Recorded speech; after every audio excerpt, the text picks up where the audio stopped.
અચ્છા, મનસુખ વસાવાનું નામ પણ ડિક્લેર થઈ ગયું છે. જ્યારે ચૈતરભાઈનું નામ ડિક્લેર થયું હતું ત્યારે ભાજપે કોઈ જ નામ ડિક્લેર નહોતું કર્યું, એમની યાદી પછીથી આવી છે.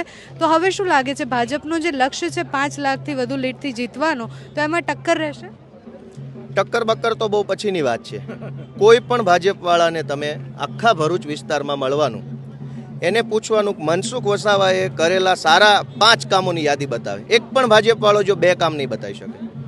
કોઈ ભાજપવાળો 5 કામ મનસુખ વસાવાના જો ગણાવી દેશે કે આ બ્રિજ બનાવડાયો મોટો વિશાળ હેવી, આ હોસ્પિટલ બનાવડાવી, મનસુખ વસાવાએ આ યુનિવર્સિટી બનાવડાવી, મનસુખ વસાવાએ અહીંયા આદિવાસીઓને એટલા એકર જમીન અપાવડાવી, મનસુખ વસાવાએ આ ભરૂચની અંદર ભાજપ સર્જિત પૂર આવ્યું એમાં અનાજની કીટો આપી, મનસુખ વસાવાએ જંગલની જમીન ઉપર અધિકાર અપાવડાયો, મનસુખ વસાવાએ નકલી કચેરીઓ બંધ કરાવડાવી.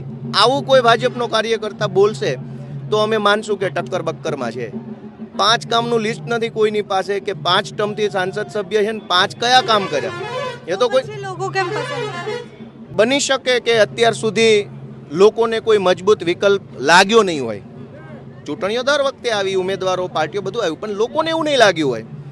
એટલે બની શકે કે લોકોએ મજબૂરીમાં લાચારીમાં ન ગમે તો પણ ભાજપને મત આપ્યો હોય.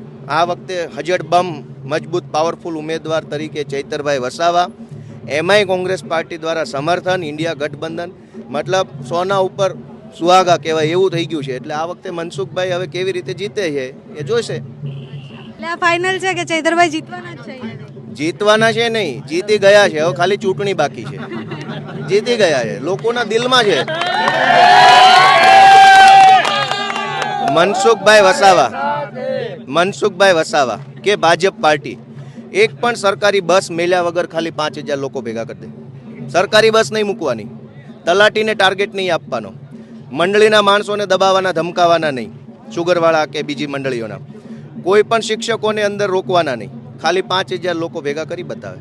આ સ્વયંભૂ આવ્યા છે, ઘરના પૈસે ઘરની ટિકિટ ખર્ચીને ઘરનો નાસ્તો ગજવામાં લઈને અહીંયા ચૈતરભાઈનું ઇન્ડિયા ગઠબંધનનું સમર્થન કરવા આવ્યા છે.